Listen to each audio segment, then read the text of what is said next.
First, I want to thank all the media for being here this afternoon. In our county last night, we had a tip from a tipster that there had been a double murder that occurred in Cherokee County. That tip came into the sheriff's office around 7 p.m. last night.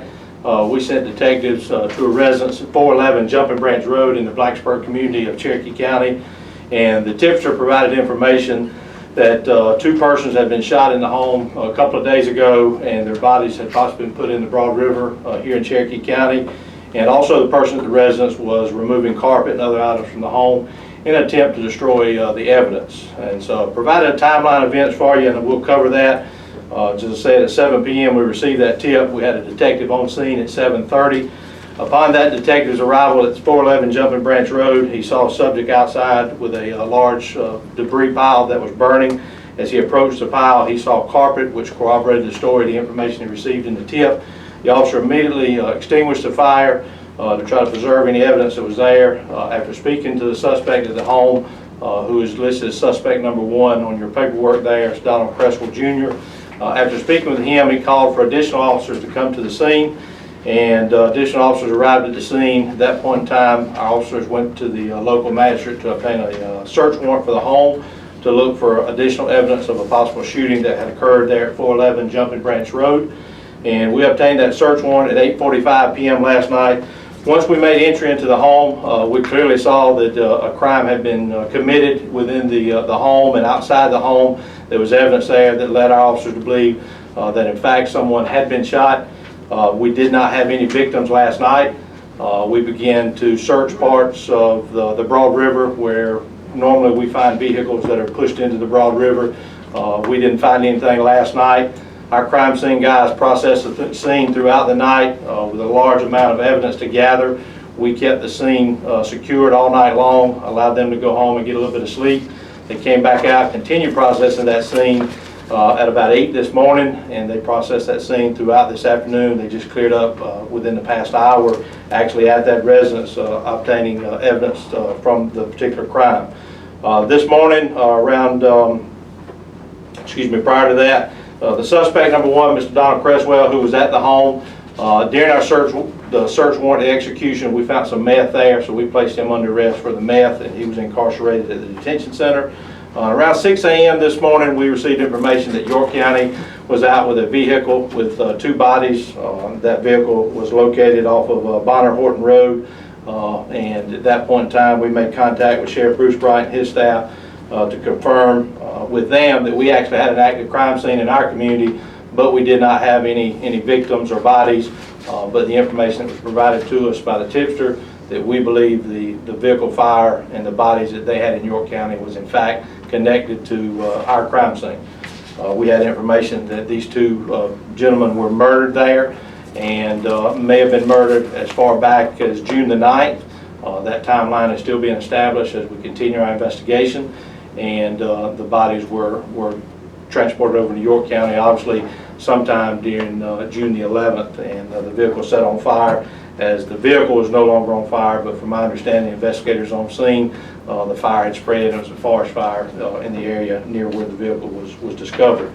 We continued our investigation. It was a parallel investigation that time with multiple agencies involved. The York County Sheriff's Office, along with SLED, the York County Coroner's Office, they conducted the scene investigation in York County.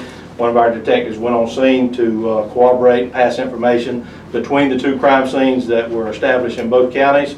We continue to process the scene here, and we received enough information shortly after 10 a.m. this morning that we obtained murder warrants on both Donald Cresswell and suspect number 2, Stephen Eugene Parker. And at that time, we made a very diligent effort to locate Mr. Parker due to his violent past. He's been arrested numerous times. We actually had SWAT officers continuously going, and he was 1 step ahead of us. But we was able to locate him this afternoon at approximately 2:15 at a home off of Norman Boulevard here in Cherokee County. He was taken into custody with the Cherokee County SWAT team, assisted by members of the Cherokee County Detective Division and the South Carolina Law Enforcement Division as well. And there was no incident that took place during his arrest. We have provided you a copy of the warrant for each suspect. There will be additional warrant signed for murder. We have 2 victims. In this case here, it's a little bit unique. We are waiting for confirmation of positive identification through the coroner's office and to make sure that we properly notify the victims' families in this case as well. So if you'll notice on the copy of the warrants that were provided to you, we redacted the victim's name until we can positively ID them. We believe we got enough information last night, early this morning, that in fact is one of our victims, but again, we won't release that until the proper time. We want to obviously let you guys know the investigation's ongoing. There is not a public threat. These gentlemen knew each other. We believe that it was a drug deal that went bad, started in North Carolina, came to South Carolina, and then ultimately ended in those 2 men being murdered here in Cherokee County. But the investigation will continue, will be ongoing. Our detectives will begin to focus their efforts on persons who may have assisted in taking the bodies over to York County and allowing the persons who carried the vehicle and the bodies over there who assisted them. Will be seeking those individuals as well. And obviously we want to thank all the agencies that were involved, the York County Sheriff's Office, SLED, York County Coroner's Office, the Cleveland County, North Carolina Sheriff's Office, and the officers here at Cherokee County Sheriff's Office. It certainly was a daunting task for the men and women in law enforcement, but the spirit of cooperation was excellent, and the citizens here in our community and in York County can rest safely knowing these subjects are off the street.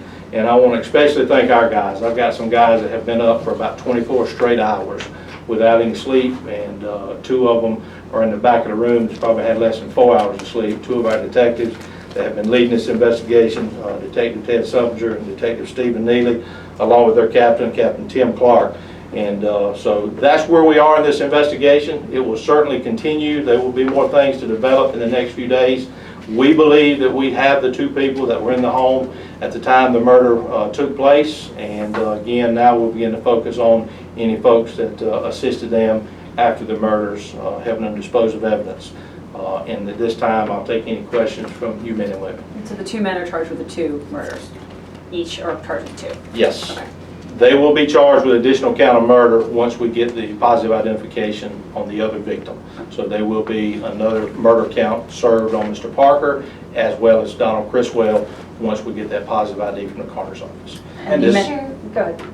And I know you can't really say much about the victims per se, but do you know what, I think you mentioned that they were from North Carolina. Where in North Carolina? I can tell you that they were white males and they are from the North Carolina area, and that's all we want to release now out of respect to the families and making sure that we do have positive ID due to the bodies being burned. It may take us a little time before we get that confirmation. And you said drug deal gone bad. I'm sorry if I missed this, but 2 charged, were they the dealers or were they?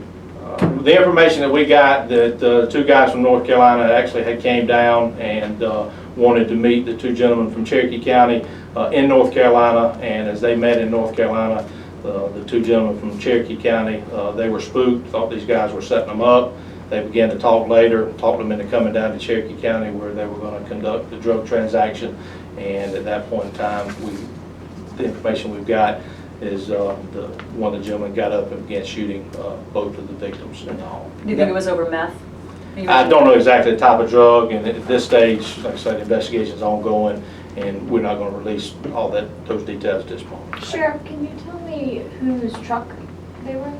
No, ma'am, not at this time. Again, because it could go back and connect to the actual person and the family, and out of respect for those families, we want to make sure that the families are properly notified. I can tell you that the truck did not belong to the 2 suspects who were charged. Okay, so it was one of the victims, the truck they arrived in. I won't say that either, confirm that, because it could be someone else's pickup truck.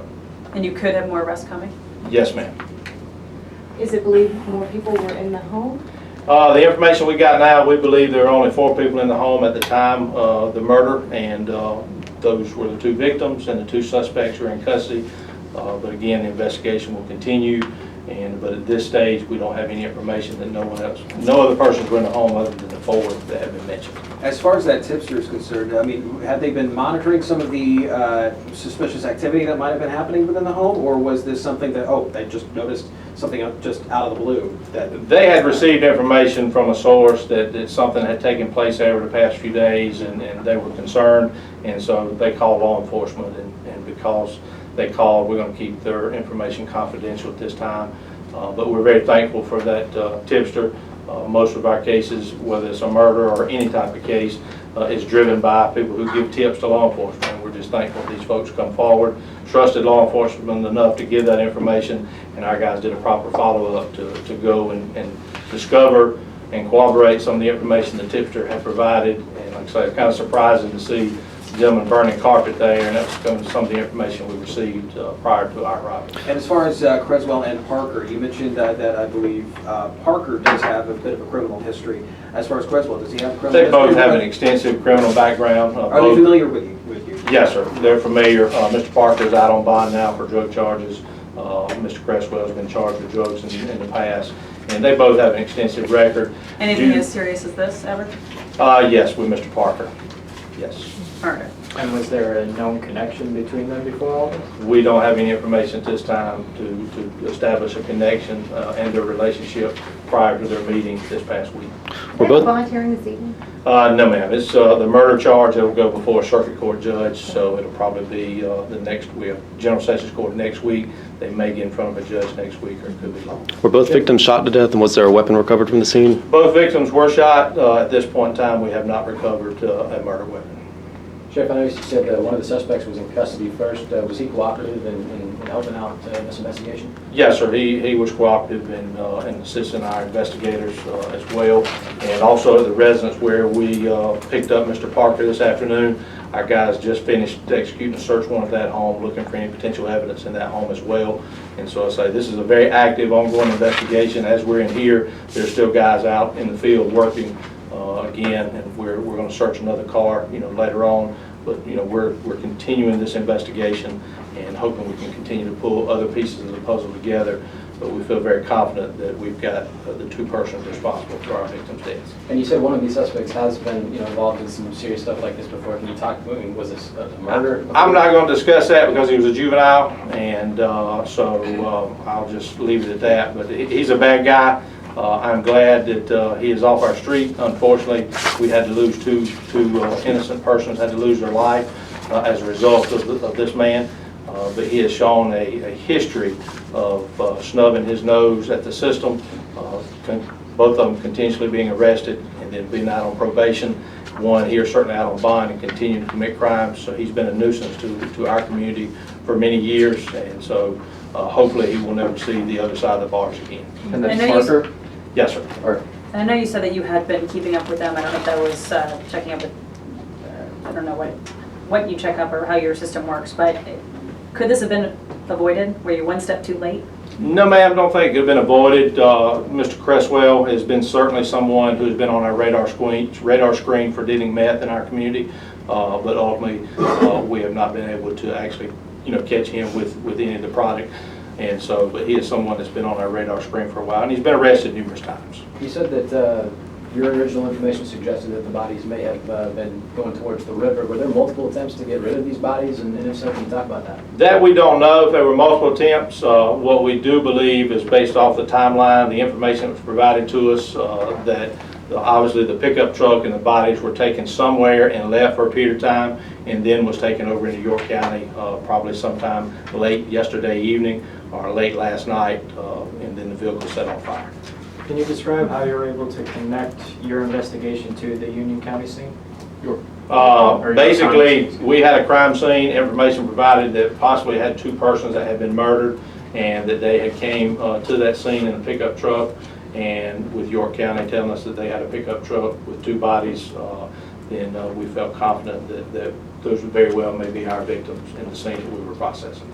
So to confirm, is it believed Creswell and Parker are the ones who have also transported the bodies? No, ma'am. At this moment, we're not going to elaborate on who transported the bodies. That portion of investigation is still ongoing, and that is developing as we speak. And so again, we're looking for the folks. We know that they were possibly assisted by other people. We've got credible information that a female was seen walking in that area where the pickup truck was discovered. So we're going to continue our efforts to look for anybody who may have assisted either one of them or both of them in disposing of the bodies in our neighboring county in York. Okay, so it's believed that the bodies were transported in the truck to one location and then transported to the York County location. That's what we believe. what location, the initial? We don't have an exact location. We do know that there's a family member that has a large tract of land that the truck could have been put there, because also we'd received information that it may have been a stolen vehicle unrelated to this case that occurred here on Monday of this week.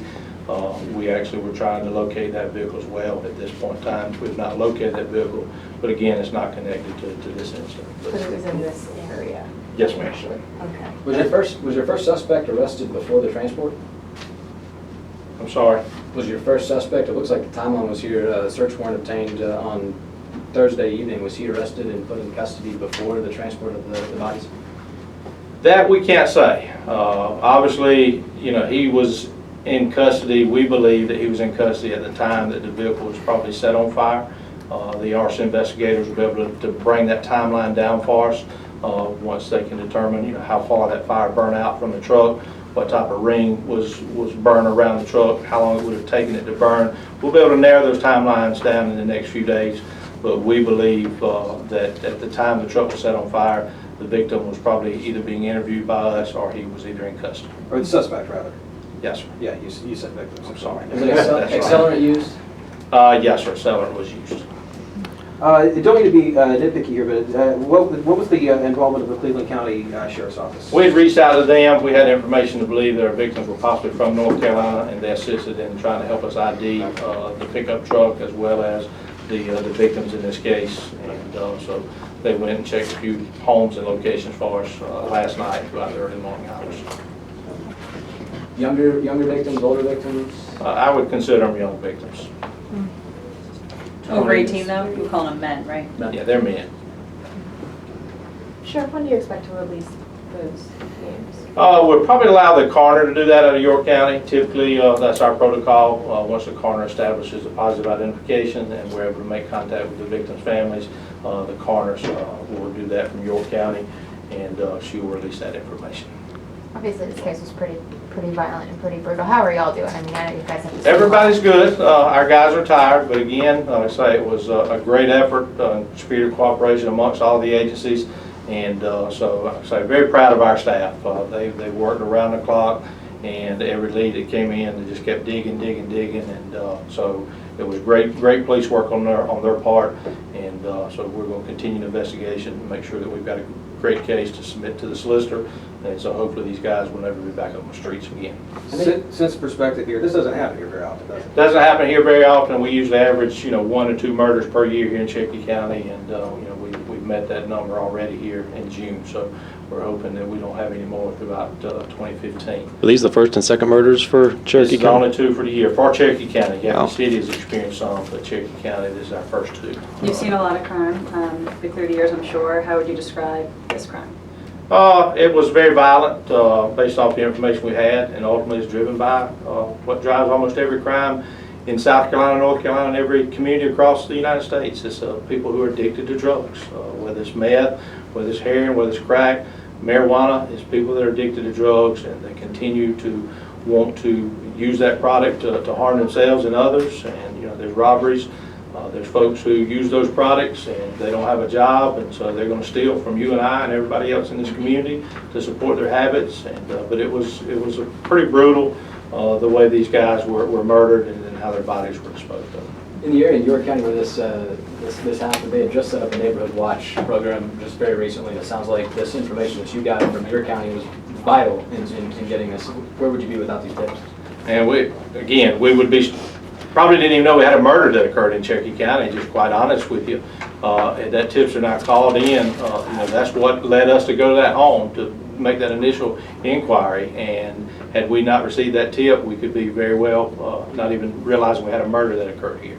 And so we encourage folks to call in tips, any type of activity they think is illegal in their community. Call the Crime Stoppers lines, remain anonymous, call the Sheriff's Office directly, whatever they're comfortable doing. But that is a great tool that citizens have to notify law enforcement. They will see things different in their community before law enforcement will, and we stress that all the time here in Cherokee County. They're going to see increase of cars coming up to a home. They're going to see people going in and out, and they're going to know something's different. And so we encourage them to contact us and let us know so our guys can begin to look into those homes or businesses and determine if any illegal activity is in fact taking place. Any other questions?